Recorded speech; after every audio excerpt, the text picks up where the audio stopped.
तो दोस्तों दिन है 6 जुलाई 2020 सोमवार का। आज के दिन शुरू हो रहा है श्रावण महीना। दोस्तों आज का ये वीडियो बेहद ही खास होने वाला है क्योंकि इस वीडियो में बेहद ही महत्वपूर्ण खबरें, लेटेस्ट अपडेट्स आपके लिए लेकर आई हूँ। तो बिना टाइम वेस्ट किए वीडियो को शुरुआत करेंगे आपके एक प्यार भरे लाइक से। दोस्तों अगर आप मेरे चैनल पे पहली बार आए हो तो जरूर सब्सक्राइब करके घंटे का आइकन दबाएं ताकि इसी प्रकार के रोजाना अपडेट्स आपके मोबाइल पर मिलते रहे। देशभर में अब तक 6,73,165 लोग इससे संक्रमित हो चुके हैं। वही डेथ हो चुके हैं 19,268 लोगों की। अब जिस भी राज्य के रहने वाले हैं वीडियो को पॉज करके वहां के संक्रमितों का आंकड़ा जान सकते हैं। भारत में सोने के दाम 5 जुलाई को कुछ इस प्रकार से रहे। 1 ग्राम 22 कैरेट के लिए 4,712, वही 22 कैरेट के लिए सोना आज कल का रेट 4,711 था। बस 1 रुपए का फर्क है। वही बड़े शहरों में विभिन्न शहरों का रेट आप यहाँ पे पॉज करके देख सकते हैं। 10 दिन का पिछले रेट आप देख सकते हैं। यहाँ पे बढ़ते हैं मौसम पूर्वानुमान की ओर। 6 जुलाई का किस प्रकार से रहेगा मौसम। अगले 24 घंटे के दौरान सौराष्ट्र, कच्छ तथा दक्षिणी गुजराती क्षेत्र में मध्यम से भारी बारिश होने की संभावना है। इन भागों में कहीं कहीं मूसलाधार बारिश हो सकती है। कोंकण, गोवा, तटीय कर्नाटक, केरल के कुछ हिस्सों, आंध्र प्रदेश, तेलंगाना, उप हिमालय, पश्चिम बंगाल, सिक्किम, पूर्वोत्तर भारत, मध्य प्रदेश, छत्तीसगढ़ और उड़ीसा के कुछ हिस्सों में हल्की से मध्यम बारिश होने की संभावना है। बारिश कहीं कहीं पे भारी बारिश भी हो सकती है। बिहार, उत्तर प्रदेश, उत्तराखंड, हिमाचल प्रदेश, पंजाब, हरियाणा, दिल्ली, राजस्थान, मध्य महाराष्ट्र, मराठवाड़ा और आंतरिक कर्नाटक के कुछ हिस्सों में हल्की से मध्यम बारिश की संभावना है। तमिलनाडु, रायलसीमा, जम्मू कश्मीर और लद्दाख में 1-2 स्थानों पर भारी बारिश के आसार है। बीते 24 घंटों में 613 लोगों की मौत हो चुके हैं। 24,000 से ज्यादा नए मामले सामने आ रहे हैं। ये आंकड़ा लगातार बढ़ रहा है। वही राज्यवार बात करें तो सबसे ज्यादा गंभीर स्थिति महाराष्ट्र की है, जहां संक्रमितों की संख्या 2 लाख के पार पहुंच चुकी है।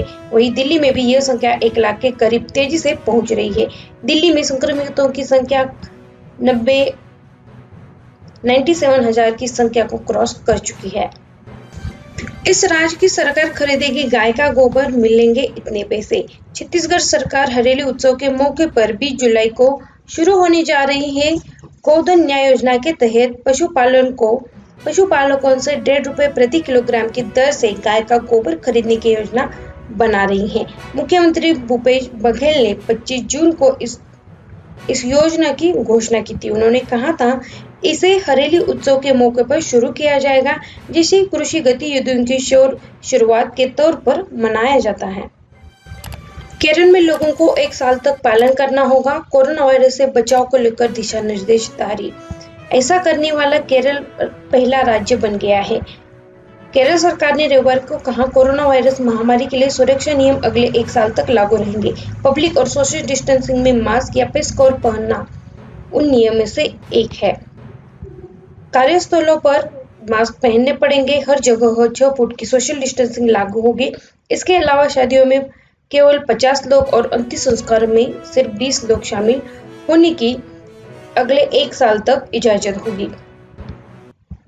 अधिकारियों से लिखित अनुमति के बिना किसी भी तरह सामाजिक सभाओं, जुलूस, धरने, प्रदर्शन, मंडली या किसी भी प्रकार का आयोजन नहीं किया जा सकता है। साथ ही अनुमति के बाद भी ऐसे समारोह में 10 से ज्यादा लोग शामिल नहीं हो सकते हैं।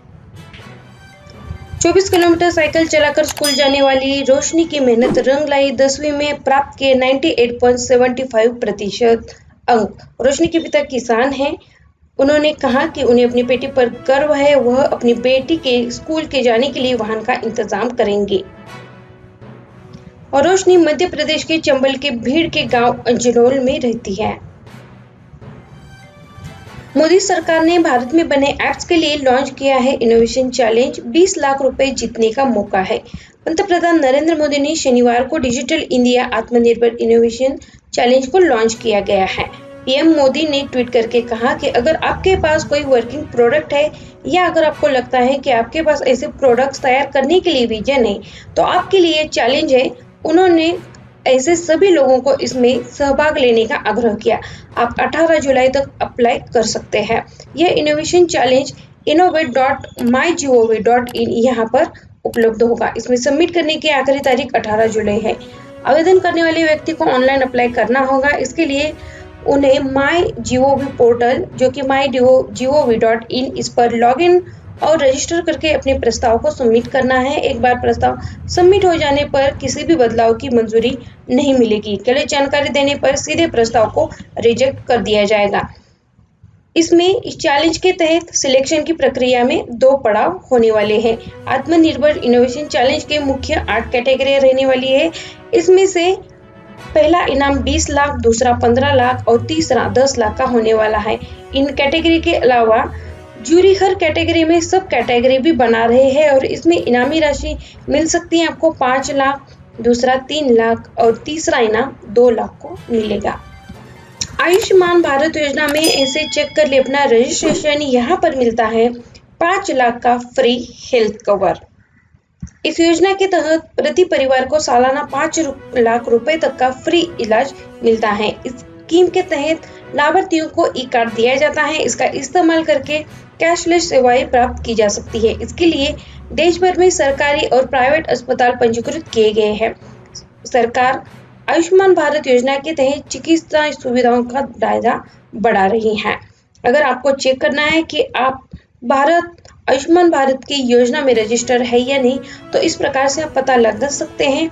आपको जाना होगा pmjay.gov.in इस वेबसाइट पर और यहाँ पे आपको am I eligible यहाँ पे क्लिक कर दीजिए और जो भी यहाँ पे डिटेल्स पूछे जाएंगे जैसे कि आपका मोबाइल नंबर, फिर कैप्चा कोड भरना होगा, फिर आपका मोबाइल नंबर पर OTP आएगा, वो आपको डालना पड़ेगा और उसके बाद अपना राज्य चुने, अपनी कैटेगरी चुने और जो स्टेट्स है वहाँ पे अपना स्टेट डाल दे। उसके बाद HDD नंबर, राशन कार्ड और मोबाइल नंबर के विकल्प होंगे। तो ये आपको पूरी जानकारी होगी तो आपको वहाँ पे आप भर सकते हैं और वहाँ से चेक कर सकते हैं कि आपका नाम वहाँ पे रजिस्टर है या नहीं। इसके अलावा आप 14555 इस नंबर पर या फिर 1800111565 इस नंबर को डायल करके भी आपका या आपके परिवार का योजना में नाम है या नहीं, आप लाभ लेने के पात्र है या नहीं आदि की जानकारी ले सकते हैं। सस्ता सोना खरीदिए, आज से सरकार कर रही है बिक्री। इस साल की बात करें तो सोने में 9,500 रुपए से ज्यादा तेजी चल रही है और इस हफ्ते सोने ने 48,900 का भी स्तर पार कर लिया है। 6 महीने में सोने के निवेशकों ने 24% का रिटर्न दिया है, जो कि काफी बेहतर माना जाता है। 6 जुलाई से आपके पास सॉवरेन गोल्ड बॉन्ड में निवेश करने का मौका है। इस फाइनेंशियल ईयर में गोल्ड बॉन्ड की चौथी सीरीज 6 जुलाई से खुलने जा रही है। गोल्ड बॉन्ड में सोने में आने वाली तेजी का फायदा मिलता है। इस पर सालाना 2.5% ब्याज भी मिलता है। ब्याज निवेशक के बैंक में हर 6 महीने पर जमा किया जाता है।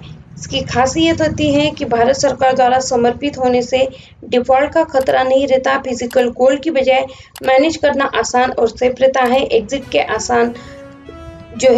आसान विकल्प होते हैं। कैपिटल गैस के साथ fixed interest rate gold bond के अगेंस्ट लोन की सुविधा भी मिल सकती है।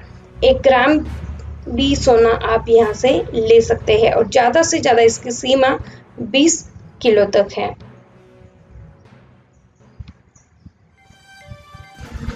वाराणसी में सख्ती बढ़ी, घर से बाहर निकालना बंद। बच्चे घर से बाहर दिखे तो माँ बाप को मिलेगी सजा। एक दिन एक तरफ की दुकानें खुल जाएगी। वाराणसी में लगातार कोरोना का बढ़ता संकट और संक्रमितों की संख्या देख जिलाधिकारी कौशल राज शर्मा ने बुधवार शाम अनलॉक 2 में धारा 144 को और सख्ती से लॉकडाउन करने का गाइडलाइन निषेधाज्ञा जारी कर दिया गया है। नए दिशा निर्देश में सभी कोचिंग सेंटर, पार्क, खेल मैदान आदि बंद रहेंगे। पान मसाला, गुटखा की बिक्री और सार्वजनिक स्थानों पर इसके सेवन पर प्रतिबंध लगा दिया गया है। जिलाधिकारी के अनुसार दिशा निर्देश में यदि कोई भी सड़क पर टहलते हुए वक्त पकड़ा जाता है और घर से बाहर निकलने पर कोई ठोस कारण नहीं पाया जाता है तो उसे गृह या सरकारी 7 दिनों के लिए एकांतवास भी किया जा सकता है। यह आदेश 31 जुलाई तक लागू रहेगा। अगर 10 वर्ष के नीचे आयु के बच्चे बिना मेडिकल इमरजेंसी के बाहर निकलते हैं तो माता पिता पर आवश्यक कार्रवाई की जाएगी।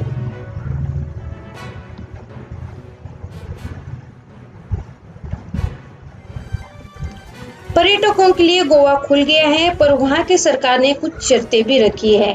48 घंटे के अंदर वाली कोरोना निगेटिव रिपोर्ट लाना जरूरी है। गोवा में अभी 716 एक्टिव केसेस है, उसमें से 3 लोगों की मौत हो चुकी है। देश में महामारी फैलती जा रही है, गोवा के पर्यटकों के लिए अपना राज्य खोलने का फैसला ले लिया है और वहां पे 250 होटल को गुरुवार से खोलने का फैसला किया गया है।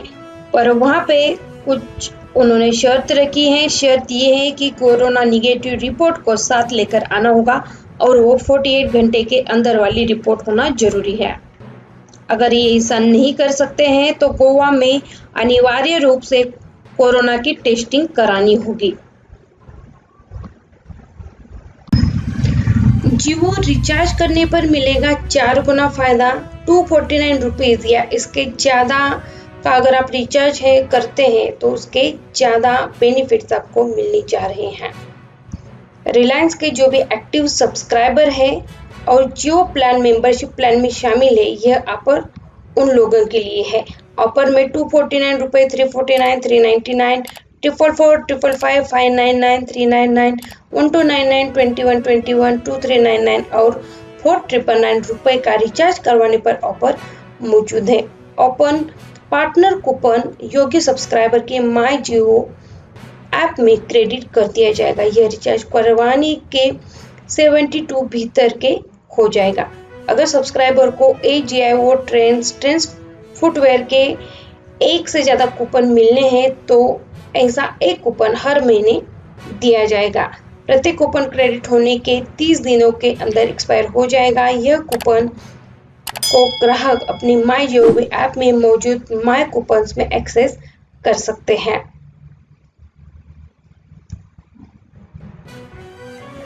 हरियाणा में 27 जुलाई से खुल रहे स्कूल, 31 जुलाई तक बंद रहेंगे कॉलेज।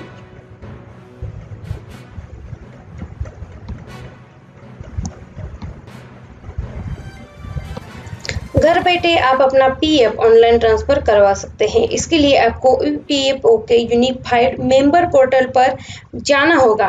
स्क्रीन पर आप देख पा रहे होंगे लिंक। यहाँ पर आपको यूनिवर्सल अकाउंट नंबर, UAN और पासवर्ड का इस्तेमाल करके लॉगिन करना है। इसके बाद ऑनलाइन सर्विस पे जाना है। वहाँ पे ऑप्शन 1 मेंबर 1 EPF अकाउंट यहाँ पर क्लिक करना होगा। फिर वर्तमान नियुक्ति के लिए निजी जानकारी और PF अकाउंट को वेरीफाई करना होगा। इसके बाद गेट डिटेल ऑप्शंस पर क्लिक करके आप पिछली नियुक्ति की PF अकाउंट डिटेल स्क्रीन पर आ जाएगी और वहां पर आपको ऑनलाइन क्लेम फॉर्म को अटैच करने के लिए पिछली नियोक्ता और वर्तमान नियोक्ता में से चुनने का विकल्प होगा। आप इसे ऑथराइज्ड सिग्नेटरी होल्डिंग DSC की उपलब्धता के आधार पर चुने। दोनों में से किसी भी नियोक्ता को चुनकर मेंबर ID या UAN दें। आखिरी में गेट OTP ऑप्शन पर क्लिक करें, जिसके पास आप अपने रजिस्टर्ड मोबाइल नंबर पर OTP आ जाएगा। फिर वो OTP डाल के आप उसको सबमिट पे क्लिक कर सकते हैं। और इसके लिए कुछ जानकारी होना आपके पास ट्रांसफर करने के लिए पहले से जानकारी होना जरूरी है। उसके लिए इस वेबसाइट पोर्टल पर एक्टिवेट होना जरूरी है। कर्मचारी का UAN EPFO इस पोर्टल पर एक्टिवेट होना जरूरी है और जो मोबाइल नंबर दिया गया है वो भी एक्टिवेट होना चाहिए ताकि वहाँ पे OTP आ सके। फिर बैंक अकाउंट नंबर आधार कार्ड के साथ लिंक होना जरूरी है। पिछली नियुक्ति की डेट ऑफ एग्जिट पहले से होनी चाहिए, अगर नहीं है तो उसको पहले कर ले। नियोक्ता द्वारा EKYC पहले से ही मंजूर होनी चाहिए। पिछले मेंबर ID के लिए केवल एक ट्रांसफर रिक्वेस्ट मंजूर की जाएगी। अप्लाई करने से पहले मेंबर प्रोफाइल के अंदर दी गई सभी निजी जानकारी को वेरीफाई कर ले और कंफर्म कर ले। तो इन सभी चीज़ों का ध्यान रखें, तभी आप जो है ऑनलाइन PF ट्रांसफर करवा सकते हैं। दोस्तों, आप कौन से राज्य में रहते हो कमेंट बॉक्स में जरूर बताएं ताकि वहां की महत्वपूर्ण खबरें मैं आप तक पहुंचा सकूं। दोस्तों, अगर आपको ऐसी न्यूज हर रोज आपके मोबाइल फोन पर चाहिए तो नीचे दिए गए लाल कलर के सब्सक्राइब बटन को जरूर दबा दीजिए। साथ ही घंटे का आइकन दबाना ना भूलें। धन्यवाद।